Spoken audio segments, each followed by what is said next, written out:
Wakat Mipham Phamkhre Amadi Wakat Khongchat Chatkhre Chahi ani faraklaba Manipur da thokliba irang asi loisinbagi mahutta Manipur lengak pairamba Chief Minister Oiramba Nongthombam Birena resign tawraga India government na athuba matamda President rule thamjilakpa amadi khulngakpa sing mathang faba punma tawrakpa yaningde Manipur dagi athuba matamda PR lauthau haina takshilladuna United Protection Committee UPC Women Wing amadi Nambola punma lukmai Thalup na sinduna ngasi Nambol Kaithelda miyam na Wakat Mipham Chatkhre amadi Wakat Khongchat Chatkhre Oinam Nambol Wanggoy Nauria Pakhang Lakpa Konthauzam Kendra mangagi masing yamlaba imasingna Nambol Kaithelda Wakat Mipham Chathabaga loinana Manipur dagi PR atuba matamda lauthau khulngak pasing faba yaroi haina kholau kaya so lauki Wakat Mipham loiraba matungda miyam aduna haunaruba naidana kholau kaya lauduna Nambol Police Station mapa fauba Wakat Khongchat amasu Chatkhre UPC Women Wing gi convener L Premila laimana fongdorakibada Manipur da palamba lengak asina India government na lautuna raga resign tawraga PR thamjilakpa imasing na yaningde amadi condemn tawi lengak semgera sem loira kuki militant singna landarakpada khulngak liba singbu fanaba honarakliba thawong khudakta lepkadabani haiki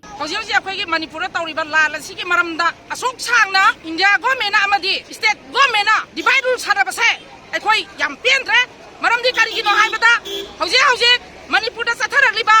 lal asigi damakta imai bel singna asok chauna mayokna rakwa matamda akhoi da wahai amatta hairamdana chief minister dagi singna India government sanaraga resign tawthoga PR thamjilakpa masi akhoi amatta yaningde doimasong resign tawgera tawroira sarkar sengera sermoi semoira athuba matamda PR lauthokadabani aduga akhoi khunngaiba akhoi isa singse amatta phaba yaroi punba yaroi maram chade maram aduna akhoi indigenous people ase India government pullap oina karamba wakhalonda karamba lising amada akhoi thambiga dawribano maram aduna athuba matamda PR lauthokadabani akhoi na nupi oibi akhoi gi anisuba amadi ahanba nupi lal laigre handa khoi saunaraba adugumlamba akhoi ahum suba nupi lal haibado yaroklagade akhoi Manipur kai biar haibase mamma akhoi na lepkadabani maram aduna akhoi isasing amata maram chadana haba punba amata yaroi